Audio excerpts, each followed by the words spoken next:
UFC Atlantic City. Main card predictions presented by MMAGANG. Listen, this card's great. We've been getting a lot of BS lately, BS fight nights. But we got the return of Herbert Burns. We got Vicente, Luque, Joaquin, Buckley. Listen, the card's good. We got Nate the Great. Listen, starting off, we're going to go with Chidi and Njokuani versus Rhys, Mckee. How this fight got sanctioned, you tell me. Rhys Mckee is a guy who's really small for welterweight. Like, really small. I would bet money that he could make 155. And Chidi and Njokuani, on the other hand, is big for 185. Just think about that. A guy that's big for 185 and the guy that can make 155. This fight should have never got sanctioned. Rhys Mckee really wasn't given a chance from the start. First fight was Khamzat Chimaev. You get flatlined by Khamzat Chimaev, it takes a toll on you mentally. I feel for Rhys Mckee. Chidi and Njokuani, on the other hand, listen, he got real power. He got legit power for the weight division. He's big. If the fight goes past 2.5 rounds, or if it goes to the third round, listen, all bets on Rhys Mckee. But Chidi and Njokuani, I just don't see a way to where he doesn't flatline Rhys Mckee. I think he catches him in the first round, late in the first round, maybe early second round, and gets him out of there, bro. Wobbles him late and gets him out of there early in the second round. There's no way Rhys Mckee wins. He's 0-3 in the UFC. Listen, bro, he had a good fight against Luque, who's another guy who's really durable. He almost got him out of there in the third round. That's why I'm saying if this fight can go to the third round, Chidi and Njokuani is going to be drained because he has to cut all that weight. So if the fight can go to the third round, that's the only chance I would give Rhys Mckee. Outside of that, Chidi and Njokuani, too big for him, too strong, too fast, too quick. He too skillful. There's nothing Rhys Mckee does better than Chidi and Njokuani outside of like stuff like maybe heart, durability.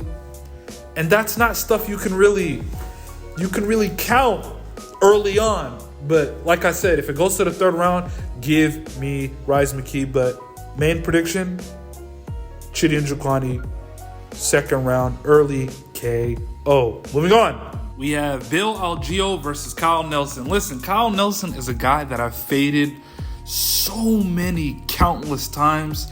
His last two fights were razor-thin decisions. I'm like, it could have gone either way. I don't know how anybody on this earth can pick Kyle Nelson over Bill Algeo. Bill Algeo, he did have that loss to Andre Fili, but he's beat guys like TJ Brown, Alexander Hernandez. He's beat guys like Herbert Burns. He's beat Juan Anderson Brito. Listen, that might be his best win to date.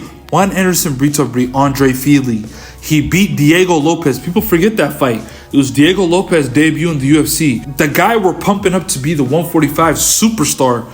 Juan Anderson Brito beat him. And who beat Juan Anderson Brito, even though MMA math doesn't make sense? Bill Algeo. The fight has decision ran all over it. I'll take Bill Algeo beating Kyle Nelson. Unanimous decision. Moving on. We got Nursulton Ruziboev versus Sedriques Dumas. Listen, if you ever come out the Dana White Contender Series, you are touted as a guy who's going to get unlimited shots to prove that you are UFC material. Dana White has notoriously been known for showing guys from the Dana White Contender Series more love than not. But listen, I officially think that the UFC is done with Sedriques Dumas. Coming in after winning the fight from the Dana White Contender Series, the UFC thought that, okay, this guy, he got that street fighter look. We're going to give this guy a couple shots here and there. He did beat Cody Brundage, but his fights have been extremely boring. The UFC, I think they're done with him. Nursulton Ruziboev is a guy who's going to finish him in the first round. Now listen, Nursulton is a guy that if you look at his records early on, it's a lot of guys with 10 losses, 9 losses, regional scene here. A lot of guys, it's a really padded record, but still, when it comes to guys like Sedriques Dumas, he can get the job done. I say first round finish. We see a KO in the first round. Sedriques Dumas, the UFC is done with you. It is time to move on, buddy. You are going to lose this fight. You're going to lose probably the fight after it. And you're going to call it a night. Your best one is Cody Brundage, who is a lamb for the UFC. Bruno Ferreira, who's, I'd say, is better than anybody you've ever fought. Nursulton flatlined him in the first. I just don't see a way you win Sedriques Dumas. I'm betting my money on Nursulton, Ruziboev by first round finish. Moving on, we have Chris Weidman versus Bruno Silva. Listen, this is one of them fights where people are going to say, how could you pick him? Yes, I'm going with Chris Weidman. Now, before you go, this guy knows nothing about what he's talking about. Bruno Silva is one of those guys. He's not good nowhere. He's an average Joe. The guy lost to Shara Bullet, the only Dagestani in the history of the world to not have any grappling or any takedown defense. He lost to him. People are going to come back and say he beat Brad Tavares, who did beat Chris Weidman, but listen, MMA math does not work. The way I see Chris Weidman winning, I see Chris Weidman taking him down on his first attempt. He takes down Bruno Silva. He holds on for dear life, and he does that over the course of 3 rounds. I see this fight, Chris Weidman, unanimous decision over Bruno Silva. After that, listen, if I'm not the biggest Chris Weidman fan, but listen, I'm a fan of the sport. Chris Weidman, it's time to hang it up. You can still beat guys like Bruno Silva, who's just another average Joe. He's not good anywhere. He is those guys where you just give him any one of these guys. Like, example, they gave him Brendan Allen. Brendan Allen completely, in the first round, like made him look like he wasn't UFC level. Him versus Shara Bullet. Shara Bullet has no takedown defense. Like, when I look at that type of fight, I'm like, okay, Bruno Silva, you're not good anywhere. I'm going with Chris Weidman. It might be like the biggest, oh my God. No, Chris Weidman will win a unanimous decision over Bruno Silva. He will hold on for dear life, take him down every single round, and that is that. Moving on. We have Vicente Luque versus Joaquin Buckley. Now, if you're one of these casuals or those tryhards that are saying Joaquin Buckley is going to KO Vicente Luque, please just get off this page, get off your YouTube, get off your TikTok, log out of everything, and just stop watching the UFC.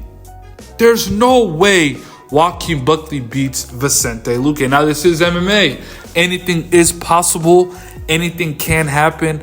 But I would bet my life, your mom's mortgage, your grandpa's life insurance, everything you've ever owned on Vicente Luque. Listen, my prediction for this fight is Vicente Luque by submission. I'm going in the second round. Joaquin Buckley is the definition of an average Joe. He's a middleman. No, he's a guy that's just there for the paycheck. No title aspirations. He's there just to be there. He's a guy that's going to be forgotten quickly. Outside of his spinning knockout, he is a guy that will never be remembered. He is a journeyman, never had title aspirations, never will. Vicente Luque, on the other hand, is a guy who's good against the cage. As we've seen against RDA, he has good grappling. He has very good jiu-jitsu, even though he barely ever uses it. He has real power in his hands. He has a good knee up the middle. The guy's skilled everywhere. Outside of maybe quicker, he's stronger. He's more skilled. He has better grappling. I'm picking Vicente Luque by Darce. Yes, it's his favorite submission. Darce. I'm going Vicente Luque by Darce. Joaquin Buckley, your time of you being at the top and like sneaking into like these type of fights because Sean Brady pulled out, those days are over. Vicente Luque, second round submission via Darce. Moving on. Erin Blanchfield versus Manon Fiorot. Listen, Erin Blanchfield, if I were to describe her, she's one of the most well-rounded women fighters in the world, in the UFC. Listen, she's really good. Her jiu-jitsu is all world. She reminds me of if Mackenzie Dern got her shit together and actually went to a gym to where they got good enough striking to where you could set up takedowns. She is the advanced version. She is a Mackenzie Dern 2.0. She is what Mackenzie Dern wishes to be. Her jiu-jitsu's all world. She switches it up. She has a very good guillotine. She has a good rear naked choke. Her Kimura's all world. And she switches up her submissions. She's not one that always fishes for one submission. She gets you down.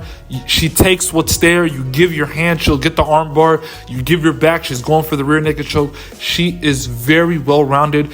As for Manon, listen, her fight with Rose was, you can clearly see who was the better fighter. Rose Namajunas was the better fighter. Manon is just, she's a tough, rugged, I don't even know how to explain it. She's a good kickboxer with good takedown defense. It's going to be hard for Erin Blanchfield to take her down, but if it goes to the ground, I think it's good night, Irene. You're in Erin Blanchfield's world, and you're going to get submitted. I have Erin Blanchfield by submission, not to add, even though it was a big deal. The weight cut for Manon was really, really bad. She looked like, if you've ever seen those movies from the 1940s, where the guys are at war and they come back looking like they're 70 years old. She looked kind of like that. So if I'm taking that into consideration, even if that wasn't a component, I would still pick Erin Blanchfield.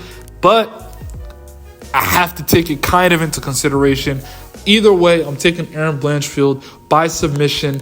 The rounds are kind of tricky. It's a 5-rounder. I think it's going to be kind of like a kickboxing match for the first 1 and 2. They're going to feel each other out. I think she gets a submission in the 3rd or 4th round.